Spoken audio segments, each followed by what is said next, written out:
وہ تو کرنٹ ہوں میں بتا دیتا ہوں. اصحاب کہف کے بارے میں بھی جو قصے علماء کے بیان کرنا ہے قرآن کریم ان کو تسلیم نہیں کرتا. یہ ساری کہانیاں علماء نے بعد میں بنائی گئی ہیں. اصحاب کہف کے متعلق کسی جگہ قرآن کریم میں یہ نہیں لکھا کہ وہ کھانے کے بغیر زندہ تھے. اگر کوئی لکھا ہوا دکھائے تو پھر اس سے میں یہ پوچھوں گا کہ کس آیت سے ٹکراتا کیوں نہیں وہ مضمون. ایک طرف اللہ تعالیٰ فرماتا ہے کہ ہم نے جسد نہیں بنایا کوئی جس کو جو کھانے کے بغیر زندہ رہ سکتا ہو. وہ میں بتا دوں گا آپ کو, بڑی معمولی بات ہے. آپ کے ہاں جو اصحاب کہف کا تصور ہے وہ فرضی اور خیالی ہے. واقعات کیا ہیں تاریخی وہ آپ کو بتاتا ہوں. اصحاب کہف وہ لوگ تھے جو حضرت عیسیٰ علیہ السلام کے ماننے والے دنیا کے مظالم سے تنگ آ کر غاروں میں زیر زمین چلے جایا کرتے تھے. مختلف وقتوں میں جب مظالم بڑے ہیں تو وہ غاروں میں جا کر بس جایا کرتے تھے اور بہت سی غذا کے سامان اور بہت سی چیزیں اپنے ساتھ لے کر وہاں دفینہ رکھا کرتے تھے. اور وہ جو غاریں ہیں ان کو کیٹاکومز کہا جاتا ہے. وہ ایک معلوم حقیقت ہے, کوئی فرضی قصہ نہیں ہے. روم کے ارد گرد میں نے خود دیکھی ہیں وہ غاریں. آپ بھی جائیں, آپ جا کے دیکھ سکتے ہیں. اور بھی جگہ کیٹاکومز موجود ہیں. وہ تو ایک بڑا وسیع سلسلہ ہے اور منظم سلسلہ ہے. زمین کے اندر وہ میزز کی صورت میں سرنگیں کھودتے تھے. وہاں ان کے لیے غذا وغیرہ کا, پانی کا, ہر قسم کا اسٹاک موجود ہوا کرتا تھا. وقتاً فوقتاً وہ باہر نکلا کرتے تھے اور پھر بعد سے جا کر غذا لے کر پھر اندر چلے جایا کرتے تھے, یہاں تک کہ امن آ جایا کرتا تھا. تو اس لیے فرضی باتوں میں تو جواب دینے کا میں پابند نہیں ہوں. واقعاتی دنیا میں دیکھیں تو جن اصحاب تو قرآن کریم کی آیت جو اصولی ہے یہ جھٹلائی جائے گی کہ بغیر کھانے کے کچھ جسم زندہ رہ سکتا ہے. تو بہرحال یہ آیت ایک جگہ نہیں, اس نے تو جگہ جگہ بند ڈالے ہوئے ہیں. عیسیٰ علیہ السلام کو بچے گزرنے ہی نہیں دینا. شہید جسمانی طور پر زندہ نہیں ہوتے, وہ تو رسول کریم صلی اللہ علیہ وسلم بھی زندہ ہے. میں اس زندگی کی بات نہیں کر رہا, روحانی زندگی کی بات نہیں کر رہا. آپ حضرت عیسیٰ کو روحانی طور پر زندہ نہیں مانتے, جسمانی طور پر مانتے ہیں. بحث تو یہ چل رہی ہے. جس طرح شہید زندہ ہے تو کس طرح حضرت عیسیٰ زندہ ہے بتائیے آپ. اب تو یہی بات ہو رہی ہے, پھر شہیدوں سے کیا کراتے ہیں آپ؟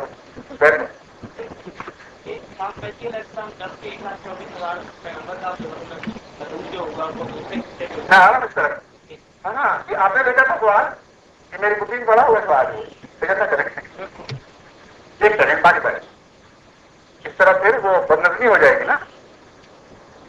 ایک ایک سوال ایک ایک جواب. سمجھ تو یہ سوال میرے پاس لکھے ہیں, میں آ رہا ہوں اس طرح. اچھا, آپ اس بات کو چھوڑتے ہیں. دوسری آیت سننے کے لیے آپ کو ضرورت نہیں رہی, معلوم ہوتا ہے یہ دلیل کافی ہے. ورنہ میں ایک اور آیت بھی پڑھنے لگا تھا مگر پھر لمبا مضمون ہو جائے گا. پڑھا دوں؟ بہت اچھا. دوسری آیت ہے ماں محمد الا رسول قد خلت من قبلہ الرسل افإن مات او قتل انقلبتم علی اعقابکم. بالکل وہی کرنے گیا کہ محمد مصطفیٰ یہ آواز بتوں سے مجھے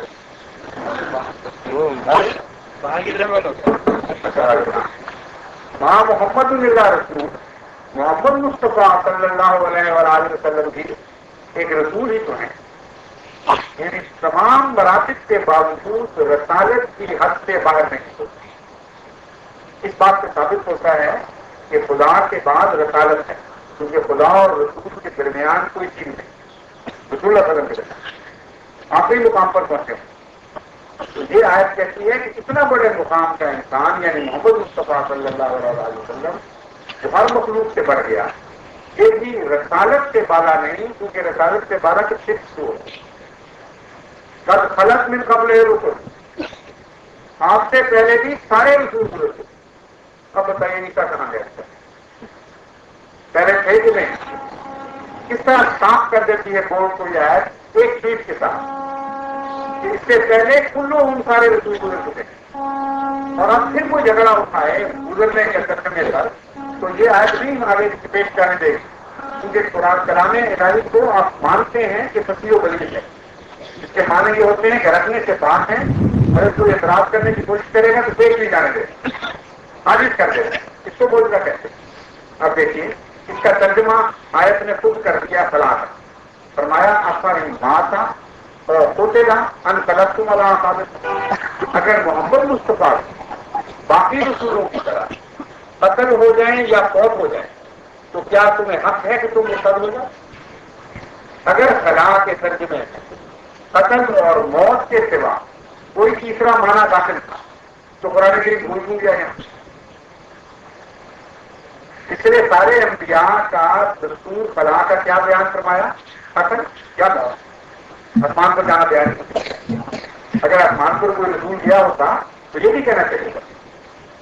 اور اسی لیے جب صحابہ کو یہ فہم ہوا کہ رسول کے بعد صحابہ کو کہ حضور اکرم فوت نہیں ہوئے بلکہ کہیں چلے گئے جبرائیل موسیٰ خدا سے ملنے کے اور واپس آ گئے، اس وقت حضرت ابو بکر صدیق نے یہی آیت پڑھی، ماں محمد اللہ رسول قد خلت من قبلہ، اور اس آیت کو سن کر وہ صحابہ رسول اور بعض صحابہ وہ کہتے ہیں ہمیں یوں لگا کہ اس سے پہلی بار یہ آیت نازل ہوئی ہے اور یہ محمود صلی اللہ علیہ وسلم کی موت کی خبر دے رہی۔